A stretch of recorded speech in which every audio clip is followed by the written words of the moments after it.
வணக்கம். எல்லோரும் எப்படி இருக்கிறீங்க? எல்லோரும் நல்லா இருக்கிறீங்களா? எல்லாருமே நல்லா இருக்கிறதுக்கு என்னுடைய வாழ்த்துக்கள். இன்றைக்கி உங்களுக்கு நான் கேழ்வரகும் பாலக்கீரையும் போட்டு இட்லியும் தோசையும் செஞ்சு காட்டுருவாங்க. ஒரு கப்பு வந்து கேழ்வரகு எடுத்துக்கிறேன், ஒரு கப்பு புழுங்கல் அரிசி எடுத்துக்கிறேன், அரை கப்பு வந்து கருப்பு உளுந்து எடுத்துக்கிறேன். உங்களுக்கு கருப்பு உளுந்து வேணான்னா வெள்ளை உளுந்து போட்டுங்க. இப்போ இதை நான் கழுவிட்டு ஒரு 5 மணி நேரம் வந்து நல்லா ஊற வச்சுக்கினேன். இந்த ஊறின அரிசியை வந்து 2ஆக பிரித்து வந்து நான் அரைச்சிக்கிறேன். தேவையான அளவு வந்து தண்ணி ஊற்றி அரைச்சிக்குங்க. இப்போ அரைச்சிக்கிட்டு இதில் வந்து ஒரு புடி அளவு வந்து நான் வந்து பாலக்கீரை எடுத்துக்கிறேன். இதையும் வந்து அந்த அரிசி கூட போட்டு அரைச்சிக்கிறேன். இப்போ இதை அரைச்சிட்டு வந்துட்டேன். இதை அரைச்சதை வந்து எடுத்துக்கணும். இதில் வந்து உங்களுக்கு வேணும்னாக்கா நீங்கள் பச்சை மிளகாய் இல்லைன்னா காஞ்ச மிளகாய், இஞ்சி, ஜீரகம் போட்டு கூட அரைச்சிங்க, அதுவும் நல்லாயிருக்கும். நான் ஏற்கனவே மரவள்ளி கிழங்கு தோசை ஒன்று போட்டுக்கிறேன், அதில் பாருங்கள் இதெல்லாம் போட்டு அரைச்சிருப்பேன். இப்போ இதை நான் சாம்பிளாக அரைச்சிருக்கிறேன். உங்களுக்கு தேவைன்னா இதை நான் போட்டு அரைச்சிங்க, ரொம்ப நல்லாயிருக்கும். இப்போ மீதி இருக்கிற இந்த அரிசியும் கீரையும் போட்டு அரைச்சிக்கிறேன். இதில் வந்து 1 டீஸ்பூன் வந்து வெந்தயம் பவுட்ரு போட்டுக்கிறேன். வெந்தய பவுட்ரு இல்லைனாக்கா நீங்கள் வந்து வெந்தயத்தை வந்து அந்த அரிசி கூட ஊற வச்சு செஞ்சுக்குங்க.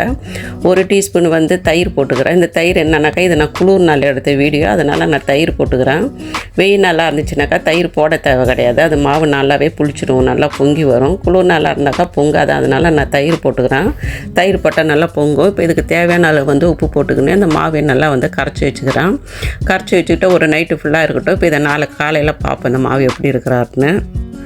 பாருங்கள், மாவை பார்த்திங்களா, தட்டை எடுக்க முடியாத அளவுக்கு நல்லா பொங்கி இருக்குது. அதனால தான் இந்த மாதிரி தயிர் போடுறது. இதில் சோடா பணம் போட தேவையில்ல, தயிர் போட்டு கரைச்சாலே மாவு நல்லா பொங்கி வரும் உங்களுக்கு. பாருங்கள் எப்படி இருக்குன்னு, அருமையாக இருக்குது பார்த்திங்களா. இப்போ இதில் வந்து நான் ஒரு ஈடு வந்து இட்லி ஊற்றுனேன். ஆனால் இட்லி ஊற்றுக்குள்ளே வீடியோ நின்று போச்சு, அதனால் அது வீடியோ எடுக்க முடியல. இங்கே பாருங்கள் பாலக்கீரை இட்லி எவ்வளோ அருமையாக இருக்குதுன்னு. இப்போ வந்து இருக்கிற மாவுலேயே வந்து நான் உங்களுக்கு தோசை ஊற்றி கடை. இப்போ பாருங்கள் பாலக்கீரை தோசை. இதனால் பிள்ளைங்க வந்து கீரைனா சாப்பிட மாட்டாங்க. இந்த மாதிரி இட்லி தோசைலாம் செஞ்சு கொடுத்திங்கன்னா பிள்ளைங்க வந்து சாப்பிடுவாங்க. உடம்புக்கு நல்ல சத்தான ஒரு தோசை இது. இப்போ இட்லியும் தோசையும் வந்து உங்களுக்கு ரெடி ஆகிடுச்சு.